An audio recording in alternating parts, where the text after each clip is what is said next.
On the third level. जैसा कि इसके नाम से ही पता चल रहा है कोई थर्ड लेवल है। किसकी कहानी है? अरे जैक फिनी ने यह कहानी लिखी है। इसके राइटर कौन है? Jack Finney. बड़ी आसान कहानी, कुछ भी नहीं है इसके अंदर भाई। चार्ली नाम का एक नौजवान है, 31 साल के आसपास की उसकी उम्र है, 31 ईयर ओल्ड चार्ली है। वो अमेरिका में रहता है और सन 1949 के आसपास की कहानी, 1949 के आसपास की कहानी। अब 1949 में उसके साथ क्या हो रहा है चार्ली के साथ कि उस दौरान ना वर्ल्ड वॉर 2 हुआ था। 1939 से 45 तक चला था, 39 to 45 चला था, ठीक है ना, बताया ना तुम्हें। तो इतना ज्यादा वॉर हो रहा था, वायलेंस हो रहा था, तो वो ना भागना चाहता था वॉर से, फियर से, ये जो डर होता है इससे, स्ट्रेस से, वो इन सब चीजों से भागना चाहता था। तो भागने का उसने क्या तरीका निकाला? उसने ये तरीका निकाला कि जिस रेलवे स्टेशन से वो घर आता था वहां उसने कहा कि वहां पे एक फर्स्ट लेवल था, सेकंड लेवल था, बस 2 ही लेवल थे जहां से वो आता था उस रेलवे स्टेशन में। लेकिन उसने कहा नहीं नहीं, वहां तीसरा भी है। अब वो तीसरा कौन सा था? वो उसकी सिर्फ कल्पना थी, बस उसकी सोच थी, जिसके जरिए वो पूरी दुनिया से भाग जाना चाहता था। यानी उसको कुछ साइकोलॉजिकल प्रॉब्लम था। क्लियर है? तो ये सब क्यों कर रहा था? क्योंकि वो दुनिया की सच्चाई से, कड़वी सच्चाई से भाग जाना चाहता था। ये इसकी कहानी, बस और कुछ भी नहीं है इसमें। आओ चलो इसकी कहानी सुना देता हूं यार। क्या है इसके अंदर? कुछ भी तो नहीं है। अब ये क्या है? इंपॉर्टेंट वर्ड जो तुम्हें पता होने ही चाहिए इस चैप्टर से रिलेटेड। स्पिटून्स किसको बोलते हैं? थूकदान को बोलते हैं। पुराने समय में ऐसे थूकदान होते थे जिनमें थूक देते थे, कूड़ा डाल देते, छोटा मोटा, उसको बोलते थे। रेफ्यूज का मतलब छुटकारा, किस चीज से छुटकारा पाना। फ्लिकरिंग का मतलब लाइट ऐसे फ्लिकर करती है ना, टक टक टक टक, उसे फ्लिकरिंग कहते हैं। फ्राउन होता है बहुत गुस्से में, ऐसा मुंह बना के कोई देख लेता है, उसको फ्राउनिंग कहते हैं। स्केप, ये इंपॉर्टेंट वर्ड है, सबसे इंपॉर्टेंट वर्ड इस चैप्टर का, स्केप। कौन स्केप करना चाहता था? चार्ली स्केप करना चाहता था। क्यों करना चाहता था अभी पता चल जाएगा, वैसे तो मैंने तुम्हें बता ही दिया है। क्लियर है? आओ जल्दी से इसको खत्म कर लेते हैं मेरा बच्चा। आओ शुरू करते हैं। आज story of 31 year old Charlie. 31 साल का चार्ली है हमारा चार्ली। 31 साल का चार्ली क्लेम्स, वो क्लेम करता है, दावा करता है that there is the third level at Grand Central Station in New York. वो कहता है कि यहां पे तीसरा भी एक थर्ड लेवल है न्यूयॉर्क के अंदर ग्रैंड सेंट्रल स्टेशन में। Charlie gets lost on subway. वो सबवे में कई बार खो चुका था पहले भी। रीच द थर्ड लेवल, और इसी तरह से खोते हुए उसे वो थर्ड लेवल मिल गया। Okay. Found fewer ticket counters. वहां उसको क्या मिलता है कि वहां पे थोड़े से टिकट काउंटर्स हैं। वुडन इंफॉर्मेशन बूथ, वो जो इंफॉर्मेशन बूथ बना हुआ है ना, वो लकड़ी का बना हुआ है। और ओल्ड फैशन फीचर्स, और वहां पुराने जमाने की सारी 19th सेंचुरी की चीजें हैं। 19th सेंचुरी समझ लो, 1800 ईस्वी से लेके 1899 तक की, वहां उस जमाने की चीजें वहां उसको नजर आती है। वैसे ही लोग मिलते हैं। Next day took his wife, अपनी वाइफ को भी लेके जाता है। एक्सचेंजेस $300 करेंसी, और $300 करेंसी एक्सचेंज भी कराता है। But did not find the corridor, लेकिन उसको वहां का रास्ता ही नहीं मिलता थर्ड लेवल का, जहां से वो भाग जाना चाहता था। ठीक है, he can't find out the corridor. Charlie's friend Sam Vanern also disappeared. उसका एक साइकोलॉजिस्ट, साइकेट्रिस्ट फ्रेंड होता है सैम वेनर, वो भी अचानक से गायब हो जाता है। Charlie found a letter from Sam inviting Charlie to Galesburg. Galesburg नाम की एक जगह है जहां पे उसको एक लेटर मिलता है। किसका? अपने फ्रेंड से लेटर मिलता है जो गायब हो गया था, जिसमें उसको कहता है कि भाई मैं गेल्सबर्ग में आ गया हूं, तुम भी आ जाओ। ये छोटी सी कहानी है, बस खत्म चैप्टर। तो ये खत्म कर दिया मैंने, लेकिन ऐसे थोड़ी छोड़ूंगा। अब मैं तुम्हें थोड़ा इसको डिटेल में पढ़ा देता हूं। मोटा मोटा पहले पढ़ लिया, अब छोटा छोटा पढ़ेंगे। हमारी स्ट्रेटेजी क्या रहती है? कोई भी सब्जेक्ट पढ़ रहे हो ना मेरे बच्चा, तुम एक काम करना मेरे यार, एक छोटा सा काम, बस वो क्या, पहले मोटा मोटा पढ़ो उसका कि मोटा मोटा है क्या, इससे ज्यादा तो नहीं है ना, ये है ना मोटी मोटी कहानी, बस फिर छोटा छोटा पढ़ लो। वो फिर उसकी जो डिटेल्स हैं वो देख लो, और डिटेल्स देख लेते हैं। बहुत आसान है मेरा बच्चा, बहुत ईजी है। आ जाओ शुरू करते हैं। आओ शुरू करते हैं। ये तो हमने पढ़ लिया कि Charlie 31 year old city resident claims that there is a third level at the Grand Central Station. ये लाइन तो तुमने घोल के पी ली कि वो क्लेम करता है कि there is a third level at the Grand Central Railway Station. जैसे तुम दिल्ली में कभी आए हो, दिल्ली में रहने वाले जो लोगों को नहीं तो पता ही होगा, यहाँ मेट्रो स्टेशन बनने हैं बहुत सारे। अब यहां तुम अगर राजीव चौक मेट्रो स्टेशन में चले जाओगे ना, खो जाओगे भाई। इधर भी रास्ता जा रहा है, इधर भी जा रहा है, इधर भी जा रहा है। ऐसे कश्मीरी गेट का भी हाल है। तो तुम बिल्कुल ऐसे ही मानो कि यार तुम चार्ली हो, तुम Kashmiri gate Rajiv Chowk metro station पे हो, और तुम ना इधर उधर जाते जाते ना एक दूसरी दुनिया में ही आ गए। येलो लाइन वाले तो मेरे से एग्री करेंगे, नीचे जाके जब येलो लाइन में जाते हैं ऐसा लगता है कोई और ही दुनिया में आ गए। हवाएं तेज चलने लगती हैं, भीड़ भाड़ होती है, अजीबोगरीब लोग हमारे आसपास आ जाते हैं। बिल्कुल ऐसा इसके साथ हुआ था। क्या हुआ था कि वो क्लेम करता है कि ग्रैंड सेंट्रल स्टेशन न्यूयॉर्क में एक और लेवल है जो थर्ड लेवल है। 2 तो थे, तीसरा भी है। आ जाओ। He talks to a psychiatrist friend who about it. उसका एक साइकेट्रिस्ट फ्रेंड था जिसका नाम क्या था, सेम वेनर, ठीक है समझ लिया। Who thinks Charlie is trying to fulfil his dreams while walking and escaping reality. वो उसको कहता है, जब बताता कि भाई मेरे को थर्ड लेवल मिला है, तो वो कहता है कि यार ये ना कुछ नहीं है, तेरी ना सिर्फ कल्पना है, और you just want to escape from the harsh reality of this world. तू ना अपनी रियलिटी से भागना चाह रहा है मेरे यार, तेरे साथ कोई प्रॉब्लम नहीं है, तेरे साथ बस एक यही प्रॉब्लम है कि तू रियलिटी से भाग रहा है। ऐसा कौन कहता है? उसका जो दोस्त होता है सेम वेनर। कौन है ये उसका साइकेट्रिस्ट फ्रेंड है। कैसा साइकेट्रिस्ट? जो खुद साइकेट्रिस्ट है। तो वो उसको ऐसा बोलता है कि तेरे साथ जो प्रॉब्लम है ना भाई, तेरे को ना बस ऐसा लगता है कि तुझे ना भाग जाना है कहीं पे, इसलिए तू कल्पना कर रहा है, इमेजिन कर रहा है ऐसा कुछ, ठीक है। It is just mere your imagination. आगे बढ़ते हैं, फिर क्या होता है? The psychiatrist explain that many people want to escape from the fears, insecurities and worries of the modern world. वो उसको बताते हैं कि बहुत सारे ऐसे लोग हैं जो भागना चाहते हैं। किस चीज से भागना चाहते हैं? एस्केप करना चाहते हैं। इंपॉर्टेंट लाइन मेरा बच्चा, एग्जाम में आती है ये लाइन, लिख के आना लॉन्ग आंसर में, क्या कि फियर से बचना है, डर से बचना है, इनसिक्योरिटीज से, वरीज से मॉडर्न वर्ल्ड की। ऐसा क्यों हो रहा होगा? क्योंकि ये कहानी सेट है 1949 में, जहां पे वर्ल्ड वॉर 2 होके हटा है, और सारी दुनिया में क्या चल रहा था? बहुत युद्ध चल रहा था, लोग मार रहे थे, मर रहे थे, वायलेंस थी, तो ये उससे भागना चाहता था, ठीक है। And find a temporary refuge. Refuge का मतलब क्या था? जल्दी बताओ, कमेंट में करके बताओ, जल्दी से कमेंट में बताओ रेफ्यूज का मतलब क्या बताया था मैंने। आ जाओ। वो रेफ्यूज चाहते हैं किस चीज से? इन सारी चीजों से। The psychiatrist uses his own hobby of stamp collection to illustrate this point.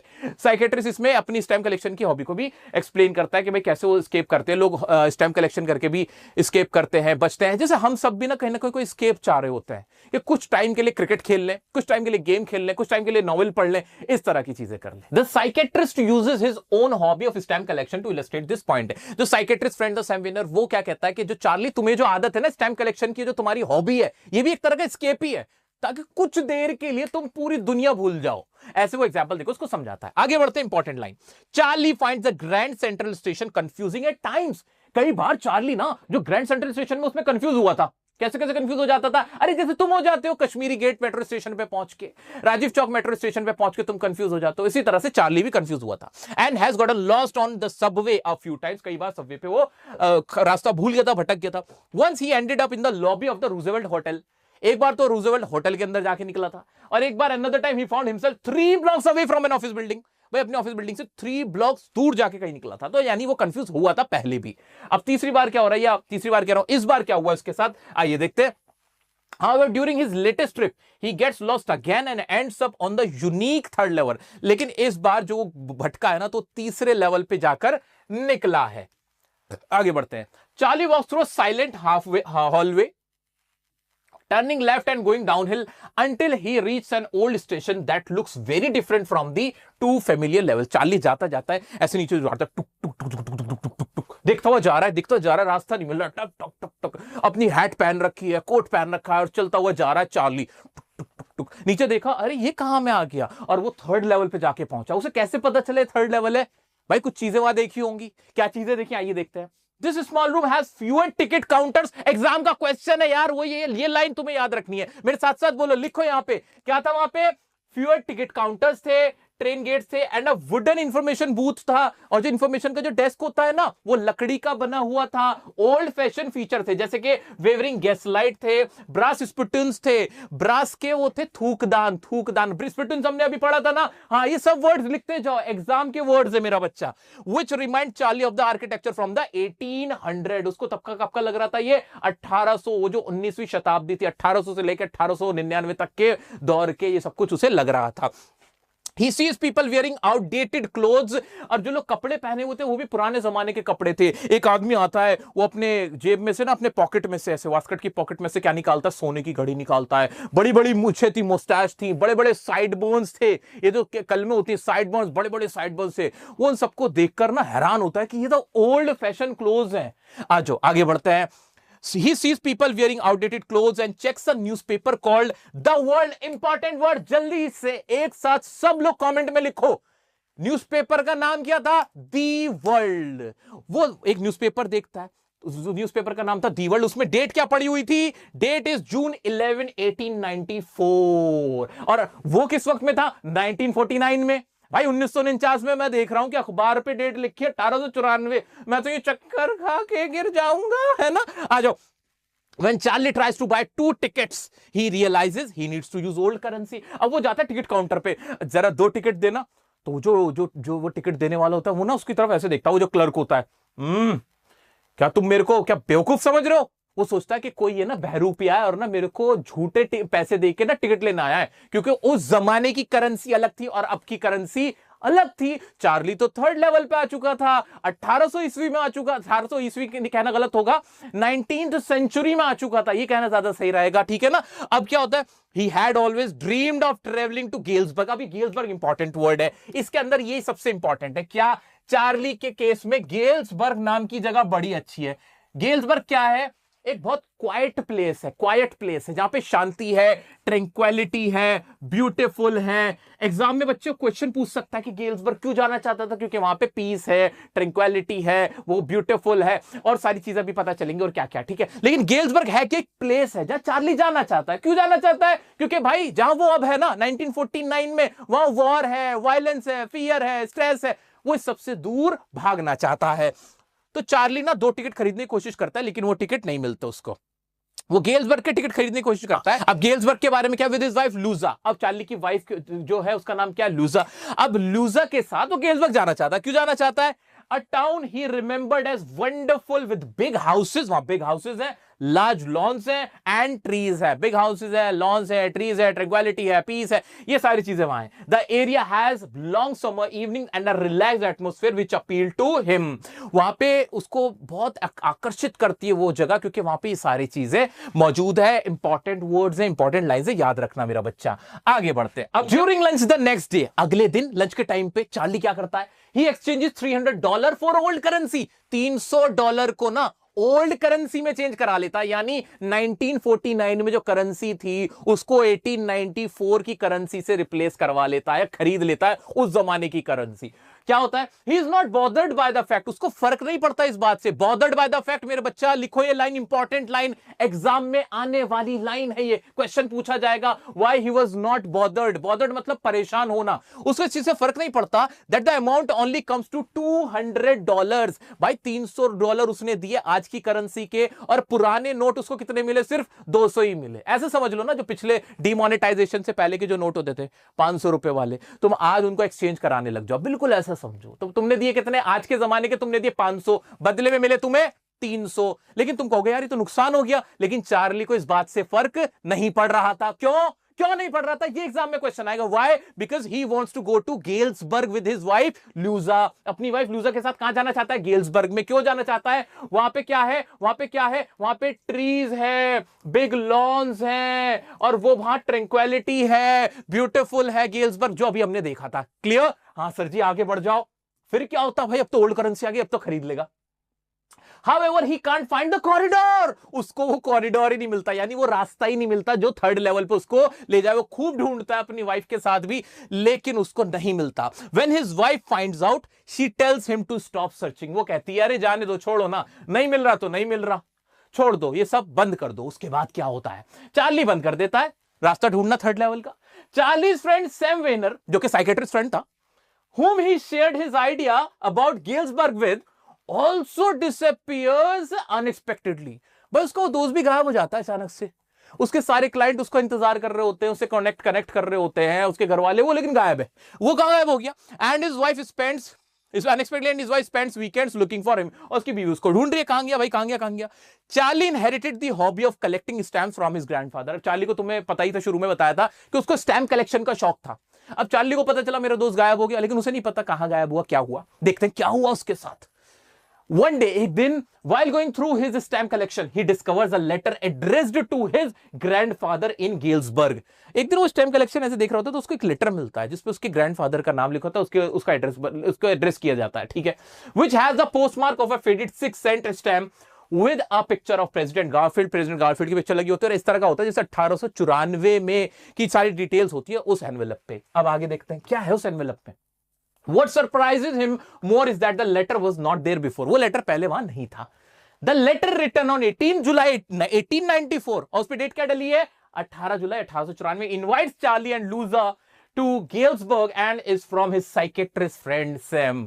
भाई सैम ने लेटर भेजा हुआ था किसको, चार्ली को, जहां वो बोल रहा था कि मैं तो यहां गिल्सबर्ग में आ गया हूं, बहुत अच्छा है, तुम भी आ जाओ और लूजा को भी ले आओ, ये बहुत अच्छी जगह है। और इस तरह से उसको इनवाइट कर रहा था। कौन? वो उसका साइकेट्रिस्ट फ्रेंड।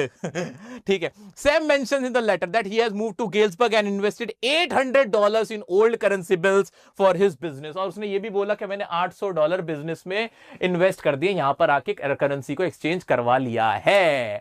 और इस तरह से हमें समझ में आता है कि वो जो साइकेट्रिस्ट फ्रेंड था उसको भी यही साइकोलॉजिकल प्रॉब्लम थी, वो भी स्केप करना चाहता था रियलिटी से, और उसने कॉपी कर लिया था किसको?